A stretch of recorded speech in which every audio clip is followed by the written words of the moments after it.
I referred to it a lot in the Move Anything video, and here it is. It's the add-on spotlight for Quartz, which is absolutely just fantastic. So let's cast a move, and then you will see two cast bars. The one in the bottom, sort of over here-ish, between my two portraits, that would be my casting bar, my personal casting bar, the way I have made it with Quartz. I think it looks very pretty. And then the giant casting bar over there is in fact the casting bar of my target.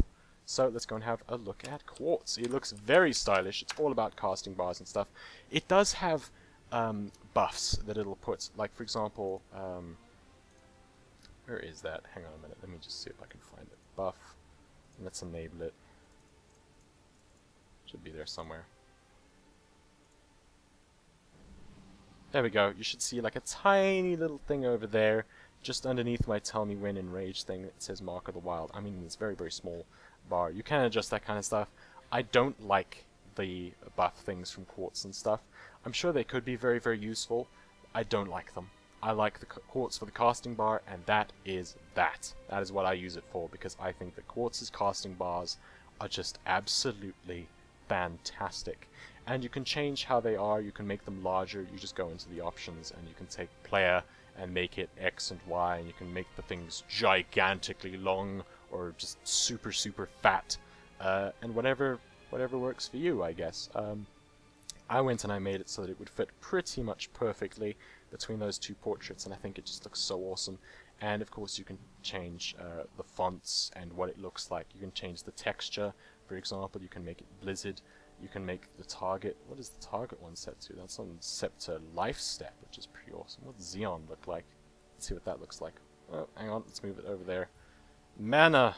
Who would have thought that Guardian Druids have very little mana? Look at that. That looks pretty cool. Doesn't that look cool? Look at that. It's kind of weird.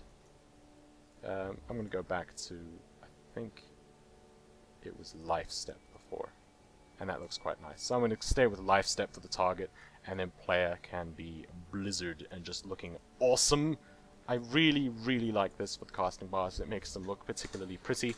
If you have like latency, a lot of latency like I do, you will see that it's displayed here. You can toggle that off if you want.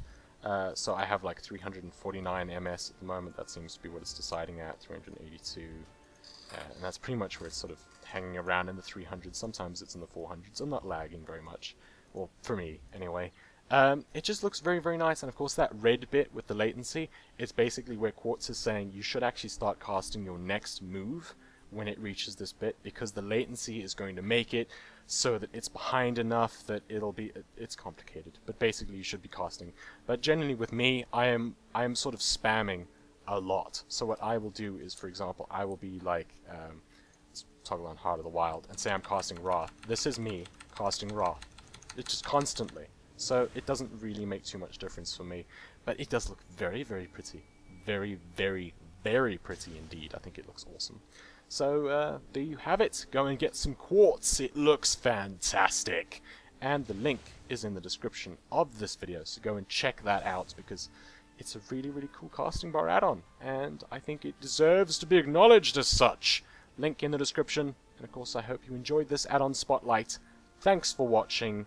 Good luck, have fun, and cheerio.